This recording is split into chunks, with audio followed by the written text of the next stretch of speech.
waits, I'll be halfway to my mama's home. It just dawned on me, life is as fleeting as a passing dawn. And it was my... Ketika berbicara tentang tokoh pembaru Islam di Indonesia, banyak orang langsung mengingat Nurcholish Madjid atau Ahmad Wahid. Namun ada satu tokoh yang tidak kalah berpengaruh, seorang ekonom, intelektual muslim, aktivis sosial sekaligus pemikir yang gagasannya sering memicu perdebatan. Ia adalah Muhammad Dawam Raharjo. Sebelum itu, Assalamualaikum warahmatullahi wabarakatuh. Perkenalkan, nama saya Aliatul Jahra dengan NIM 2514110036 dari Prodi Perbankan Syariah.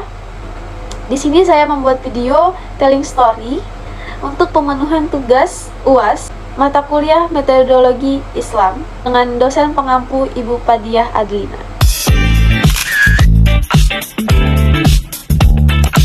Muhammad Dawam Raharjo merupakan salah satu cendekiawan muslim Indonesia yang memiliki pengaruh besar dalam perkembangan pemikiran Islam kontemporer, ekonomi Islam, demokrasi, dan kepemberdayaan masyarakat.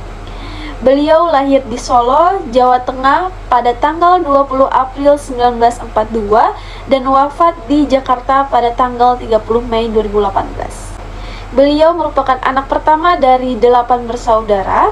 Sejak kecil beliau telah mendapatkan pendidikan agama yang cukup kuat melalui lingkungan keluarga dan pendidikan diniyah.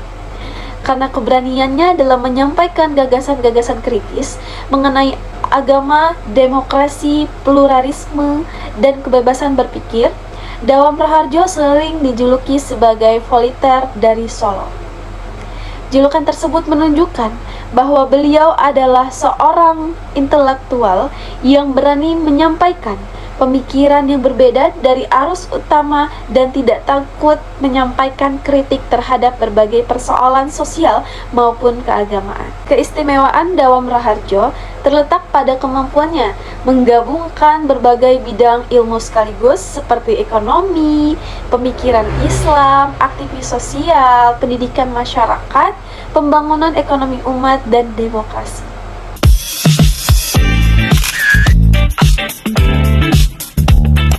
Sejak kecil, beliau itu telah memperoleh pendidikan agama melalui keluarga dan sekolah diniyah. Setelah menyelesaikan pendidikan dasar dan menengah di Surakarta, beliau melanjutkan studi di Fakultas Ekonomi Universitas Gadjah Mada dan lulus pada tahun 1969.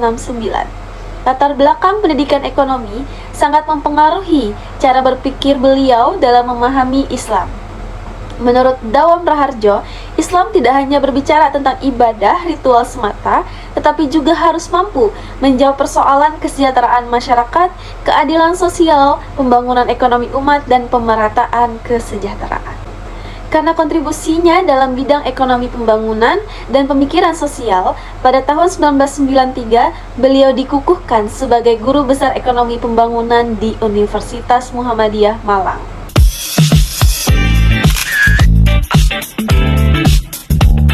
Beberapa karya penting yang beliau hasilkan antara lain Ensiklopedia Al-Quran, Tafsir Sosial berdasarkan konsep-konsep kunci.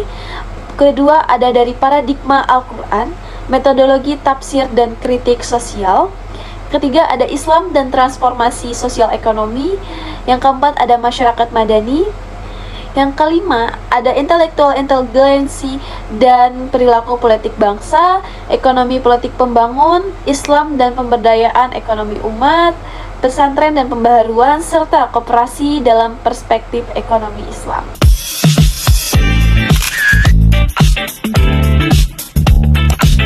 Yang pertama nih, ada Islam sebagai agama pembebasan dan keadilan sosial. Jadi menurut Dawam Raharjo, Islam itu harus hadir sebagai kekuatan pembebasan bagi masyarakat yang tertindas. Beliau berpendapat bahwa Islam tidak hanya mengatur hubungan manusia dengan Allah, tetapi juga harus menjadi solusi terhadap persoalan kemiskinan, ketidakadilan, kesenjangan sosial, dan penindasan terhadap kelompok lemah.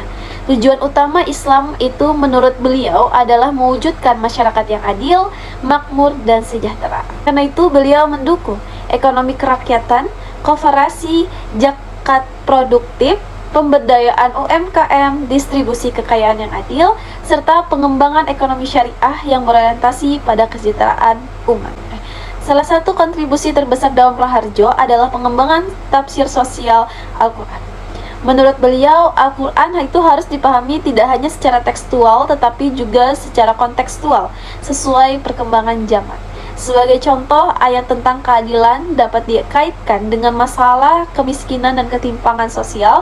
Ayat tentang musyawarah dapat diterapkan dalam sistem demokrasi modern, dan ayat tentang kesejahteraan dapat diterapkan dalam pembangunan ekonomi masyarakat. Melalui pendekatan ini, Islam itu dipandang lebih relevan dalam menjawab tantangan kehidupan modern. Selanjutnya ada pluralisme dan toleransi agama.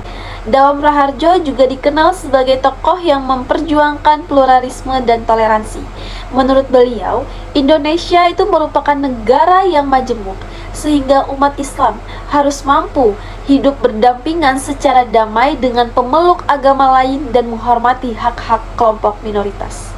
Beliau juga aktif membela kelompok yang mengalami diskriminasi atas dasar agama maupun keyakinan. Namun, menurut Dawam Raharjo, nilai-nilai Islam pada dasarnya mengajarkan penghormatan terhadap kemanusiaan, keadilan, dan perdamaian. Selanjutnya ada Islam progresif dan modernitas.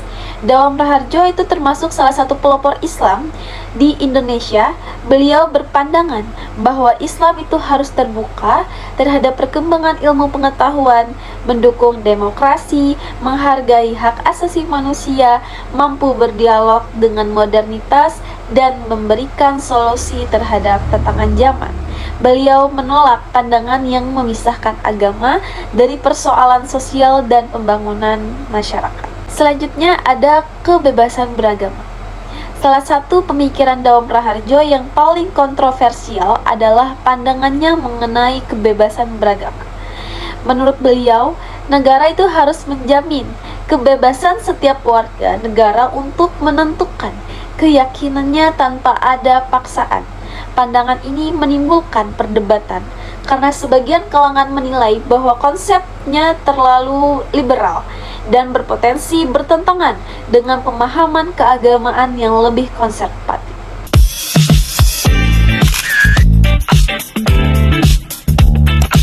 Jadi kontribusi Dawam Raharjo dalam perkembangan Islam Indonesia itu sangat besar. Yang pertama, beliau menjadi pelopor tafsir sosial dan sosiologis Al-Quran, sehingga kajian tafsir menjadi lebih kontekstual dan relevansif terhadap persoalan masyarakat. Yang kedua, beliau juga berkontribusi dalam pengembangan ekonomi Islam melalui gagasan ekonomi kerakyatan, koperasi syariah, zakat produktif, dan pemberdayaan ekonomi umat. Ketiga, beliau aktif memperjuangkan demokrasi, hak asasi manusia, dan perlindungan terhadap kelompok minoritas. Keempat, beliau juga berperan dalam pengembangan konsep masyarakat madani atau civil society yang demokratis, berkeadaban, dan menjunjung tinggi nilai kemanusiaan. Yang kelima, pemikiran-pemikiran beliau banyak memengaruhi masyarakat, akademisi, aktivis Islam, dan generasi muda Muslim di Indonesia.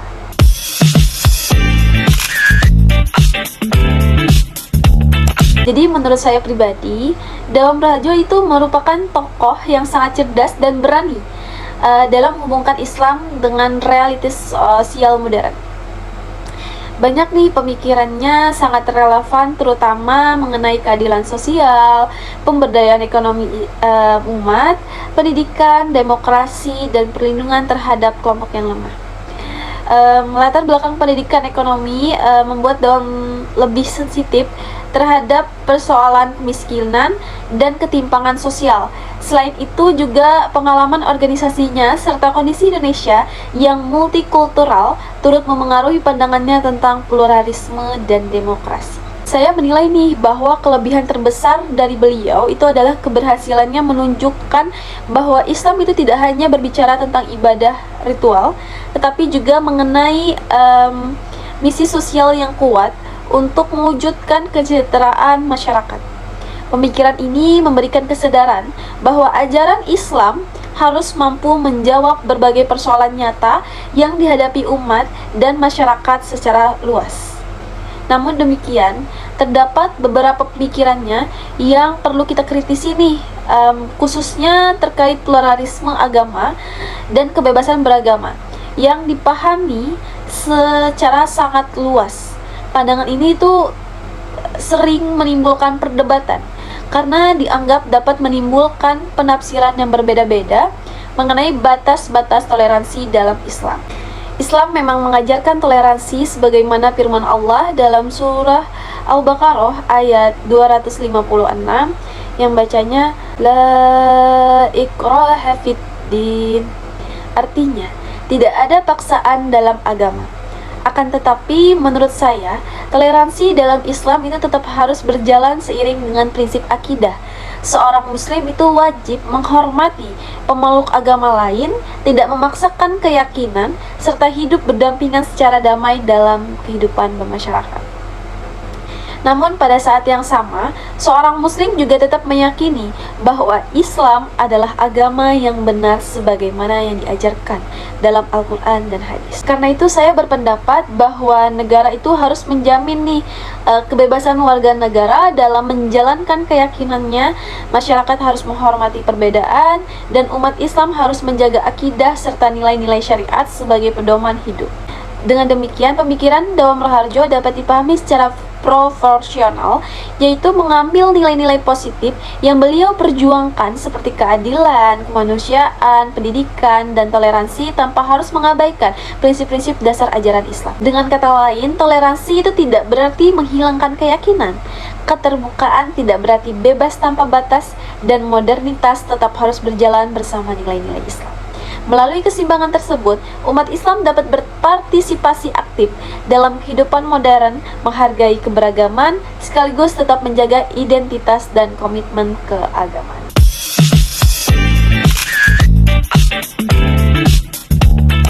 Jadi, dalam pemikiran dan perjuangan Dawam Raharjo, terdapat beberapa pelajaran penting yang dapat kita ambil. Yang pertama nih, kita harus berani berpikir kritis dan ilmiah. Kedua, kita harus menjadikan Islam sebagai solusi terhadap berbagai masalah sosial. Yang ketiga, kita harus memiliki kepedulian terhadap masyarakat miskin dan kelompok yang lemah. Yang keempat, kita harus mengembangkan sikap toleransi dan menghargai perbedaan. Yang kelima, kita harus mampu mengintegrasikan ilmu, pengetahuan, dan nilai-nilai keislaman. Dan yang terakhir, kita harus terus belajar dan menghasilkan karya yang bermanfaat bagi umat.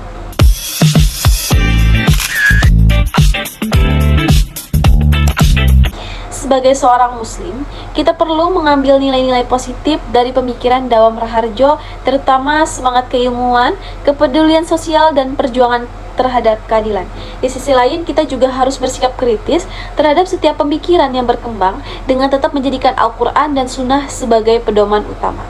Dengan demikian, kita dapat bersikap terbuka terhadap perkembangan zaman tanpa kehilangan identitas dan prinsip-prinsip dasar ajaran Islam.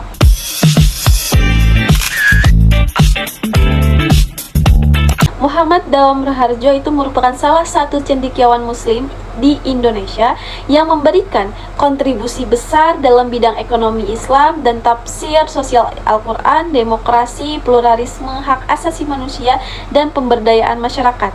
Pemikirannya lahir dari perpaduan antara latar belakang ekonomi, kepedulian sosial, dan komitmennya terhadap pembaharuan pemikiran Islam. Meskipun sebagian gagasannya menimbulkan kontroversi, kontribusinya dalam memperkaya khazanah pemikiran Islam di Indonesia tetap sangat penting untuk dipelajari. Sebagai generasi muda Islam, kita dapat mengambil semangat keilmuan, kepedulian sosial, dan keberanian berpikir kritis dari Dawam Raharjo sambil berpegang teguh pada Al-Quran dan Sunnah sebagai sumber utama ajaran Islam.